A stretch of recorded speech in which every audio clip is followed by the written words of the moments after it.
called Candy Crush Saga, the online gaming sensation that took millions of fans, but has it hurt some of them a little too much, become an addiction?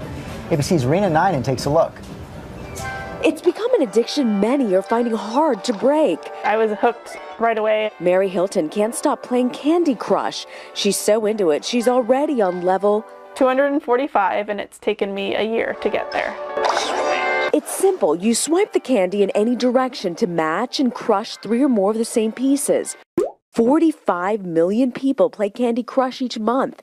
It's free to download and play. You're given 5 lives per game, but you can pay to purchase additional ones. With over 400 levels, some players are indulging on all that candy and draining their wallets. My husband told me our iTunes total. He's like, you gotta stop. And it's a sweet deal for the British creators of the game, King. They're said to be reeling in as much as $636,000 each day, $231 million per year. And they say women aged 25 to 55 are their most loyal customers.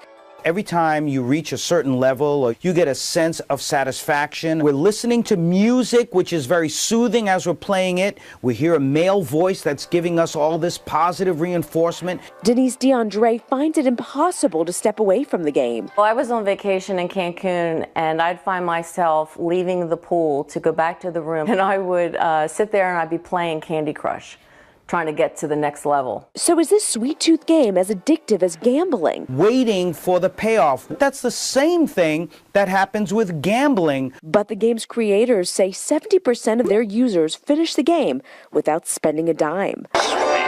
For Good Morning America, Rena Ninen, ABC News, New York. All right, let's bring in Chief Health and Medical Editor Dr. Richard Besser for more on this. Why is this as addicting as gambling? Yeah, that's a good question. The thing that really grabs me is that this is so attractive to women. Most internet gaming problems you'll see in men, in boys.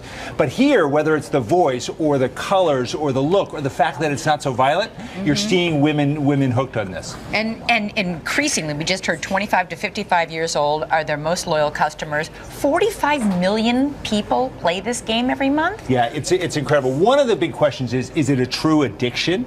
You know, the psychiatrists, psychologists, this is on the list of diseases they're looking at to say, is it an addiction in the way that gambling is an addiction? Right. They haven't decided that, but it's got all the properties. People lying about the amount of time that they're spending on this. It's affecting relationships and work and school for kids. Is one game more than others? Well, what is it about this one game, I guess? I think the thing is it's not violent like the games that guys play, unless you consider smashing candy and killing calories to be a form of violence. Yeah, right. I do actually. Yeah. But like, what about Words with Friends, which Alec Baldwin got booted off an airplane because he didn't want to stop playing Words with Friends. Why isn't that game as addictive as this game? It can be for some. You know, my son showed me this game last night. It was on his phone. He claimed someone else put it on his phone, but I played it. The first exactly. Oh. Yeah. The first levels are really easy, and then they get you. You have to pay $1 or you have to wait some time to play it again, and people are paying those dollars. Wow. Beware. Yeah. I can't keep these things on my phone. Yeah. No.